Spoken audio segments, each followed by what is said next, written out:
Hello friends, आप सभी का मेरे चैनल पर स्वागत है। आज हम सर्दियों के एक बहुत ही ब्यूटीफुल से प्लांट गुलदाउदी के बारे में चर्चा करेंगे। यह एक बहुत ही हार्डी और लो मेंटेनेंस प्लांट है। इसे कोई भी अपने गार्डन में आसानी से लगा सकता है और इसे ज़्यादा केयर करने की भी ज़रूरत नहीं होती है। इसमें बहुत हैवी फ्लावरिंग होती है और इसके जो फ्लावर्स हैं बहुत समय तक प्लांट में टिके रहते हैं। तो आज मैं आपको कुछ टिप्स बताऊंगी जिसको ध्यान में रख करके आप अपने इस प्लांट से ढेर सारे फ्लावर्स ले सकते हैं। तो चलिए शुरू करते हैं। ये देखिए, ये मेरे प्लांट्स है। इस पे देखिए, ये छोटे छोटे से ये मैंने कटिंग लगाई थी और इस पे अब छोटे छोटे से ये बर्ड्स बनने शुरू हो गए हैं। ये देखिए, और अगर आपके प्लांट्स में अभी तक बड नहीं बने हैं तो उसकी हम इस तरीके से पिंचिंग करते जाएंगे।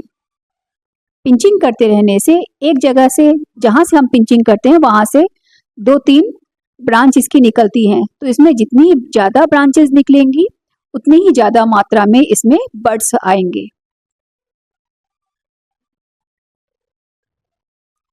पिंचिंग करने के बाद ये जो कटिंग होती है इसको भी हमें फेंकना नहीं है, इसे भी आप गमले में लगाते जाइए तो ये भी एक नया प्लांट हमारा तैयार हो जाएगा। इस तरीके से एक ही पौधे से हम बहुत सारे इसके छोटे छोटे से प्लांट्स तैयार करते जाएंगे और ये काफ़ी लंबे समय तक, आपके ये फरवरी मार्च तक इसमें फ्लावरिंग होती रहती है। तो आप इस तरीके से इसकी पिंचिंग करते जाइए और नए नए जो इसके प्लांट्स हैं वो बनाते जाइए। पिंचिंग हमें किसी भी प्लांट में तब तक करती रहनी है जब तक कि उसमें बड्स ना बनने लग जाए। एक बार जब बड्स बन जाते हैं, बनने शुरू हो जाएंगे, तो हम उसकी पिंचिंग करना बंद कर देंगे और हर 10 से 15 दिन पर हम इस प्लांट की गुड़ाई करते जाएंगे। और इस प्लांट के बारे में सबसे खास बात यह है कि आप इस प्लांट को ऐसी जगह पे रखिए जहां दिन की 4 से 5 घंटे की धूप लगती हो। धूप में ये पौधा अच्छे से ग्रोथ करता है और फ्लावरिंग भी बहुत अच्छे से होती है इसमें। ये देखिए, और पानी का इसमें ख्याल रखना है आपको। पानी बस इतना ही देना है कि इसमें हल्का सा मॉइस्चर बना रहे। ज़्यादा पानी से इसके जो बड्स हैं वो ख़राब हो जाते हैं और वो ढंग से खिलते नहीं हैं, ख़राब हो जाएंगे, खिलने से पहले ही ख़राब हो जाएंगे। और इसमें नीचे की साइड ये जो है, इस पौधे में ज़्यादातर ये देखा जाता है कि नीचे की साइड ये देखिए सूखा सूखा सा पत्ती इसमें हो जाती हैं। तो इन पत्तियों को, जो सूख जाती हैं पत्तियां, इनको हटाते जाएंगे ताकि इसमें किसी प्रकार का कोई फंगस ना लगे। और इस पौधे को आप छोटे से 8 से 10 इंच के गमले में भी आसानी से ग्रो कर सकते हैं। ये छोटे से गमले में भी आसानी से लग जाता है। इसकी जो जड़ें हैं वो ज़्यादा गहरी नहीं जाती है, ये छोटे से गमले में आसानी से लग जाता है। जब हमारी कटिंग 5 से 6 इंच लंबी हो जाती है तो उसके बाद आपको गुड़ाई करते रहना है हर 10 से 15 दिन के बाद, और उसमें कोई भी एक फर्टिलाइज़र उसमें डालना है। आप चाहें तो केमिकल फर्टिलाइज़र यानी डीएपी भी डाल सकते हैं, या तो आप ओनियन पील फर्टिलाइज़र, अगर आप कोई केमिकल यूज़ नहीं करना चाहते हैं तो ऑर्गेनिक फर्टिलाइज़र में आप ओनियन पील फर्टिलाइज़र भी डाल सकते हैं, जिससे पौधे में बर्ड्स बहुत ज़्यादा मात्रा में आते हैं। बहुत सारी कलियाँ उस हमारे पौधे में बनती है, पौधे का ग्रोथ बहुत अच्छा होता है। तो ऑनियन पील फर्टिलाइज़र बनाने के लिए आप किचन वेस्ट से निकले हुए ओनियन के छिलके को हम ले लेंगे और उसमें थोड़ा सा पानी मिला करके और 2 दिन के लिए छोड़ देंगे। 2 दिन के बाद इन छिलकों को हम छान करके हटा लेंगे और उसके बाद पानी में 1/3 के रेशियो में इसमें पानी मिला करके और इसे आप अपने गमले में डाल देंगे। गुड़ाई करने के बाद 1 दिन के लिए हम प्लांट को ऐसे ही छोड़ देंगे। जब मिट्टी हमारी बिल्कुल सूख जाएगी तो अगले दिन इसमें आप जो हमने लिक्विड फर्टिलाइज़र बनाया है उसे आप डाल सकते हैं। तो उससे हर 20 दिन के बाद आपको ये करना है, तो इससे पौधे की ग्रोथ बहुत अच्छे से होती है और उसमें जो बड्स हैं वो बहुत अच्छी मात्रा में आते हैं और फ्लावर भी इसमें बहुत ही अच्छे और बड़े बड़े और अच्छी मात्रा में आते हैं। और मिट्टी बस हमको इसमें बस इतना ही रखना है कि इसमें मॉइस्चर बना रहे। जब तक इस प्लांट की जो फ्लावर है खिलने ना लग जाए, ये देखिए जैसे ये मेरे कि इस प्लांट में ये जो फ्लावर है ये थोड़े थोड़े खिलने लग गए हैं। एक बार जब ये प्लांट इस तरीके से खिलने लग जाएगा तो उसके बाद हम इसमें फर्टिलाइज़र देना बंद कर देंगे, क्योंकि इस वक्त अगर हम फर्टिलाइज़र देंगे तो ये फ्लावर बहुत जल्दी से खिल करके और मुरझा जाएंगे।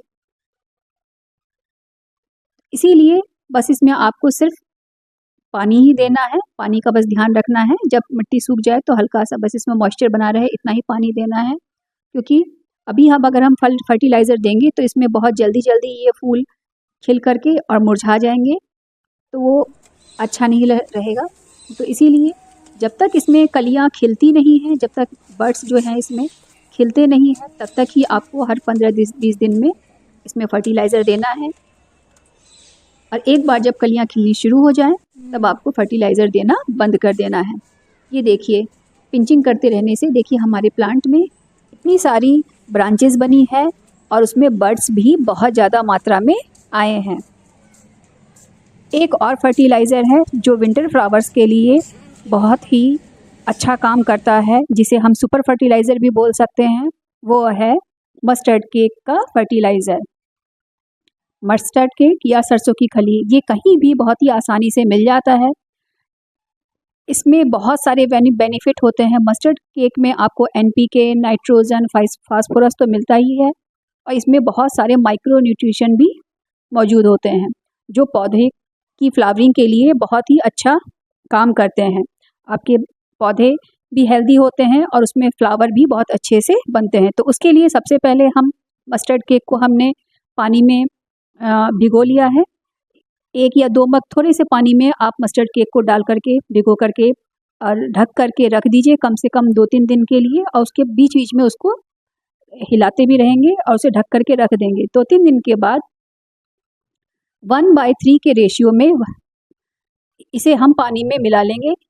यानी कि अगर एक मग आपने अगर मस्टर्ड केक का फर्टिलाइज़र लिया है तो उसमें 3 भाग पानी मिलाएंगे, और इसको आप जितने भी आपके फ्लावरिंग प्लांट हैं उसमें दीजिए। विंटर के जितने भी फ्लावरिंग प्लांट हैं आप उसमें दे सकते हैं, तो ये बहुत ही फ़ायदेमंद होगा।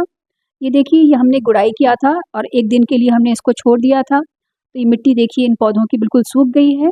जब भी आप फर्टिलाइज़र यूज़ करें तो मिट्टी को 1 दिन पहले गुड़ाई करके और छोड़ दीजिए, ताकि जब ये मिट्टी बिल्कुल ड्राई होगी तो ये फर्टिलाइज़र को बहुत जल्दी से ऑब्जर्व कर लेगी और हमारे पौधों की जो ग्रोथ भी है वो भी बहुत फास्ट हो जाएगी।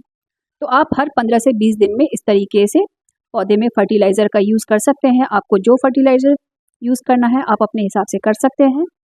बस सिर्फ एक बात का ध्यान रखना है कि जिस पौधे में कलियाँ खिलनी शुरू नहीं हुई हैं बस उसी में फर्टिलाइज़र डालना है, और जिसमें कलियाँ खिलना शुरू हो गई हैं उसमें फर्टिलाइज़र नहीं डालें, क्योंकि अगर कलियाँ खिलनी शुरू हो गई हैं तो उसमें आप फर्टिलाइज़र देंगे तो बहुत जल्दी मैच्योर हो करके और सूख करके और झड़ जाएंगी।